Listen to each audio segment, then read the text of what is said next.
Hi everybody, I'm Joe. And I'm Mary. And we're Book Buds. And today we are doing the best tag that we've seen recently. Okay, Aaron read a book. He made this awesome tag. It's called the Booktuber name tag. And it lists all names of Booktube channels that we all love. And he included us. Thank you so much. We're just so honored. When I first saw this, I was like so touched. Thank you so much for including us. This is a really awesome tag. We're number 7, by the way. Lucky 7. So cool. We're really excited to do this. And we're sorry that it's taken us so long because summer vacations and things have impacted our filming. So we would have gotten to it sooner. We are very touched to be included. All right, number 1. Okay. Books I'm Not Reading. A book that's been on your TBR forever. Okay, so I have The Art of Hearing Heartbeats by Jan Philip Senker. Okay. Okay, this book sounds awesome and it's been on my TBR for years. A successful New York lawyer goes missing. His wife and his daughter have no idea what happened to him. They're trying to solve it. They find a letter one day that he wrote, a love letter, to a Burmese woman years earlier. They have no knowledge of this woman. So the daughter, intent on finding her father, travels to this village to find out what's going on and where her father is and what could have happened. And what stopped you from reading it? Right? It sounds good. I know. I got to get it from the library. Yeah.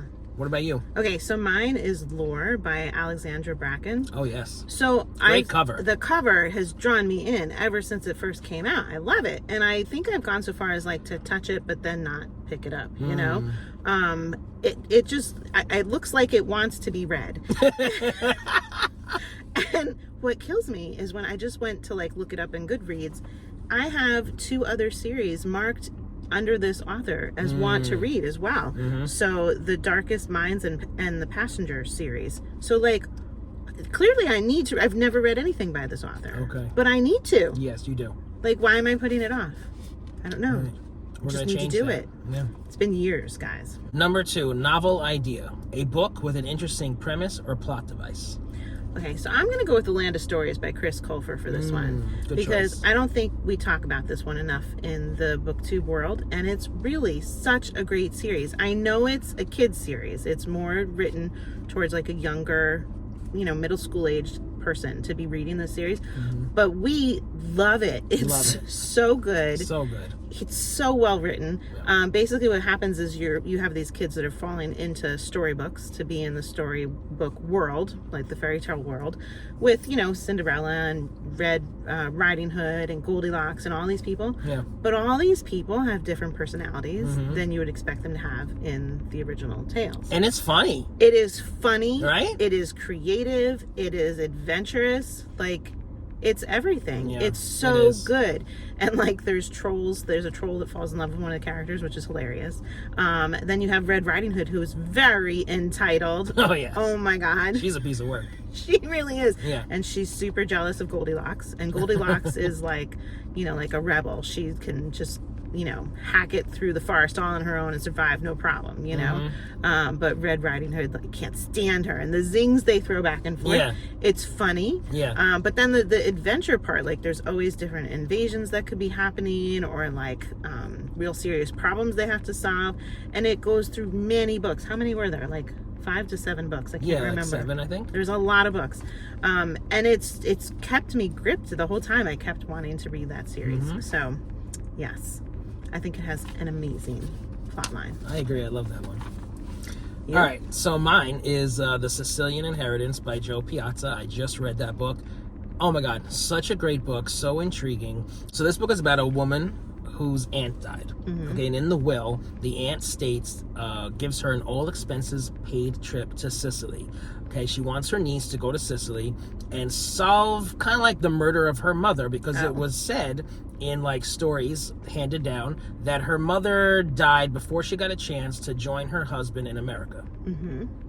But how did she die?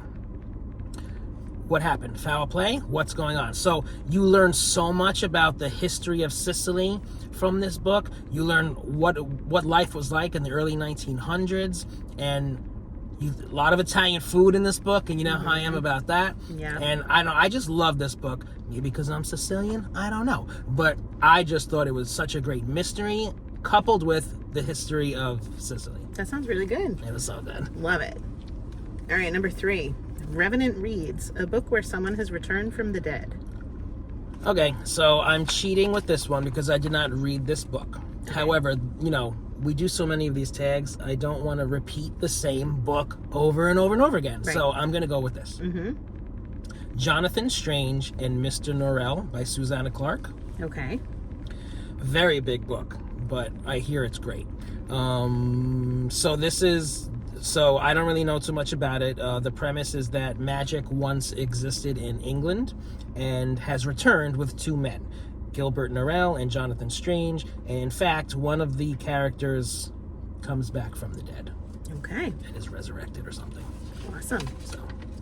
So the one I chose is Three Dark Crowns series by Kender Blake. What? Yes. Love it. You just read this. We have to do a video like on that series when you finish it. I just started book 3. Oh, good. Okay. So I don't want to say who comes back from the dead, but at some point in the series, there is somebody that definitely left the world and comes back in a modified way. And it is so interesting. It's a very dark series.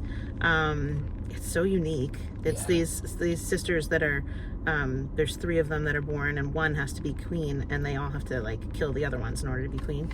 But you know, things go awry, of course, as they often do. But it's so good, and there is a significant creepy character that has come back from the dead in there. Loving it. Yes. Okay, number 4, CriminOlly, a book where a crime takes place. Okay, so for this one, I went with Stalking Jack the Ripper by Carrie Maniscalco. It's a series, and I've read the whole thing. I'd say the first book, if you just want to read the first book and not the whole series, you don't have to keep going. But the first book was all about the serial killer, Jack the Ripper, and it was...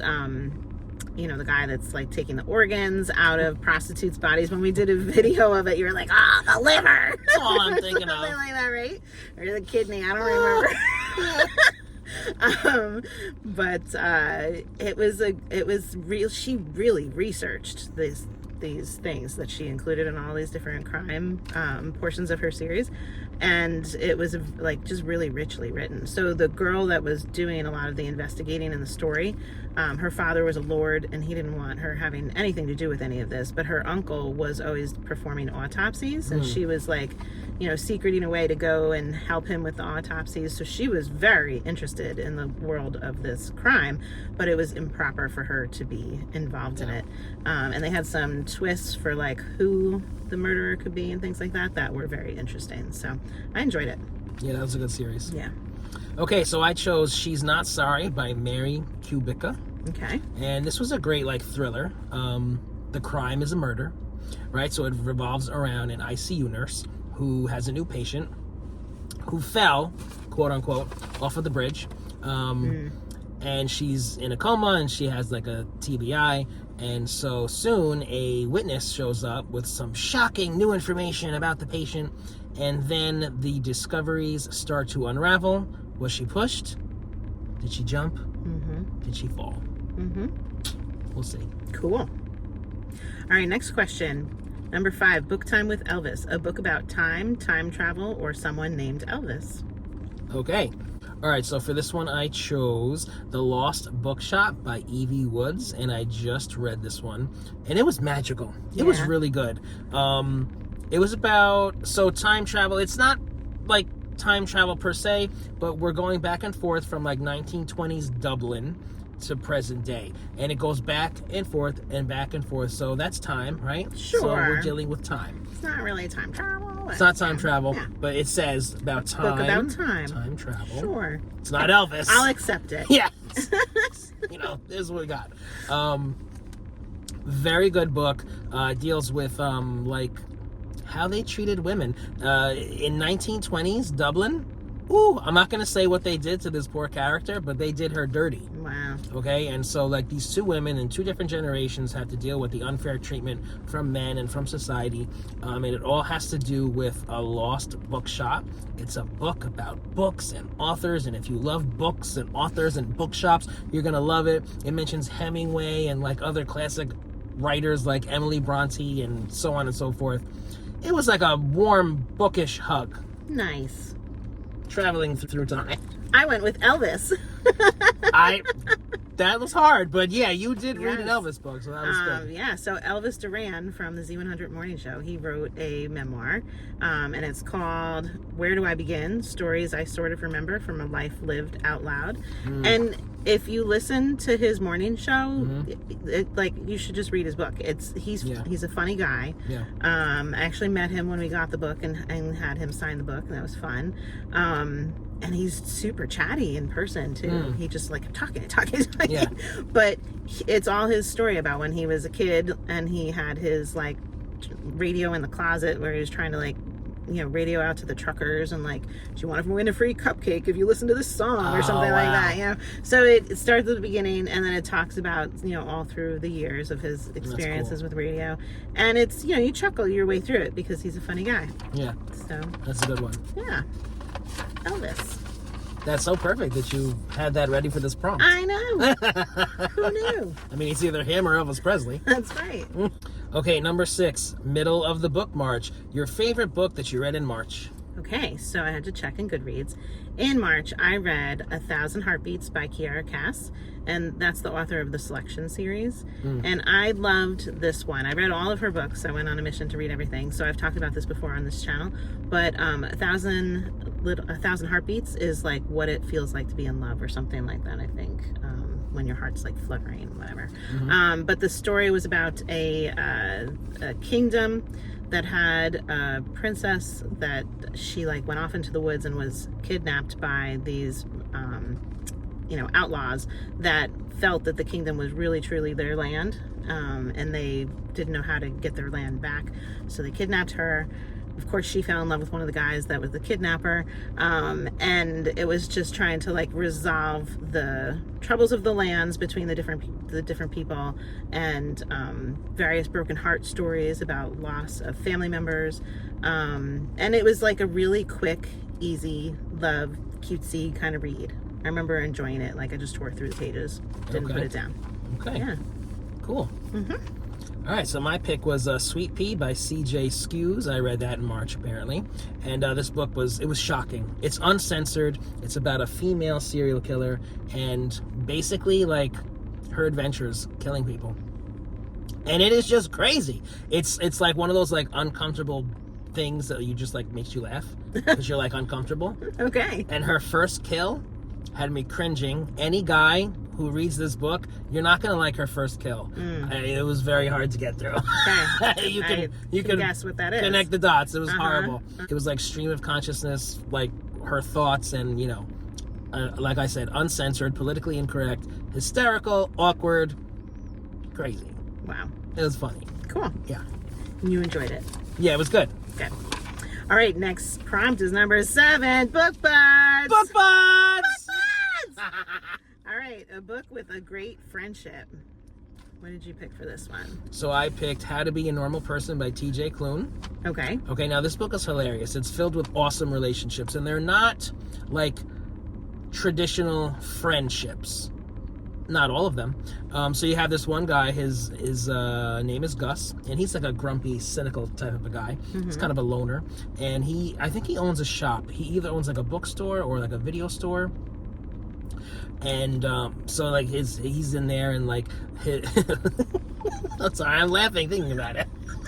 So these 3 ladies always come in and he calls them the We 3 Queens. Okay. And like we don't know if they're sisters or if they're like polyamorous lesbians all living together. Like we don't know. And they never reveal that, but like that's like a joke in the book. Gotcha. And like they really care about him. Like they take him under their wing in like a way that's like, they kind of like poke fun at him, but like they're taking care of him. They really are, because he needs to lighten up and he needs to get out.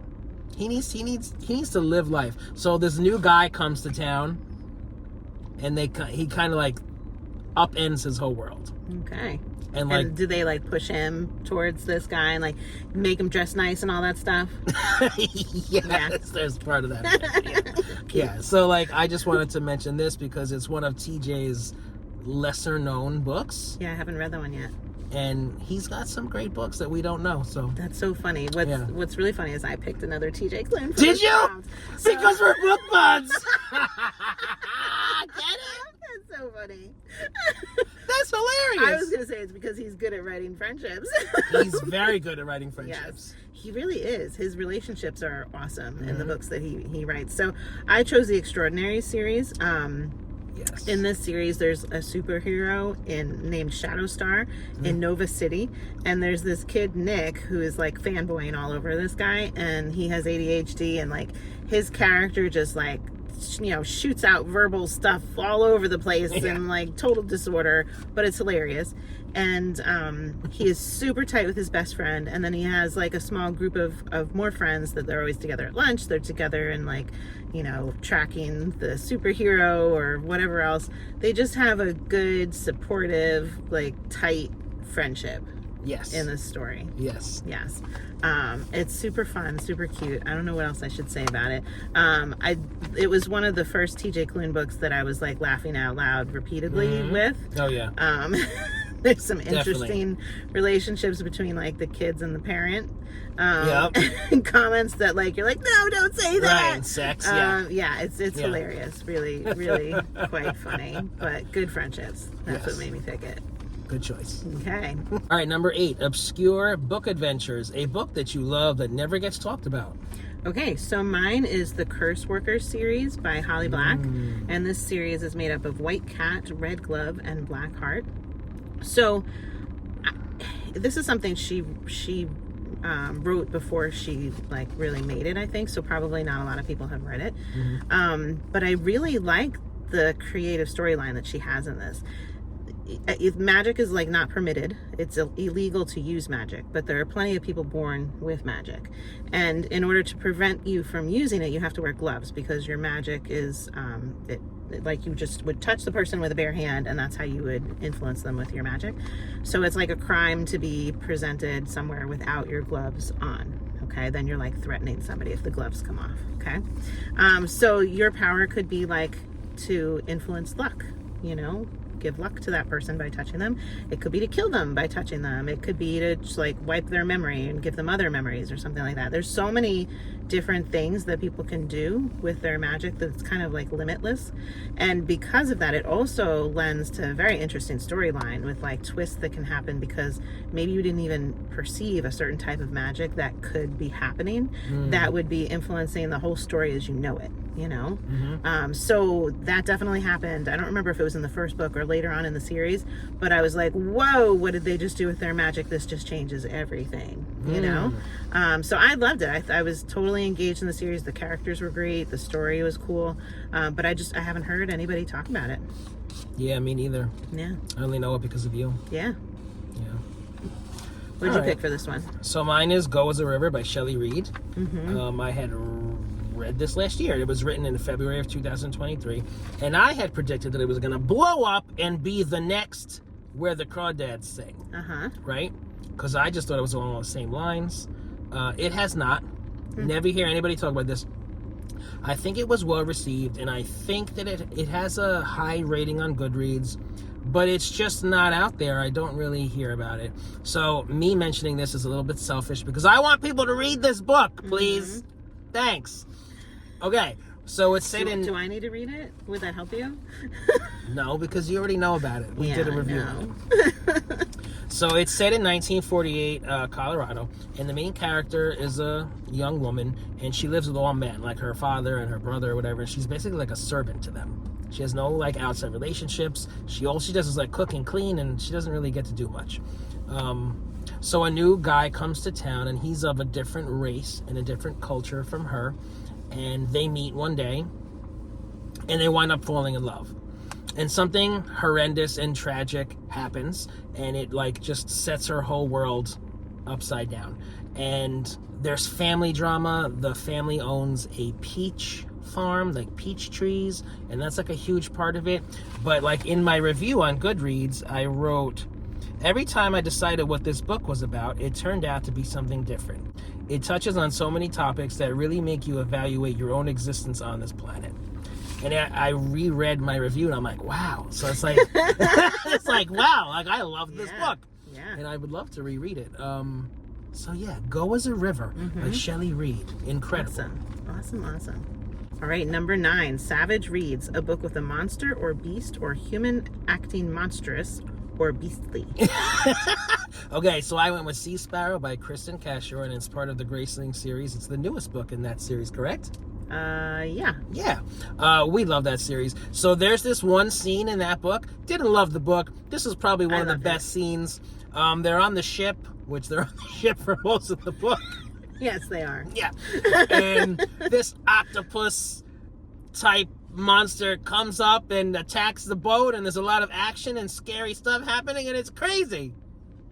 There's a monster for you. And I loved the book. I think if you were in the series and just went right on to that one, you would love it too, but it gave nothing to you. You were like, ugh. No, just the octopus, that's it.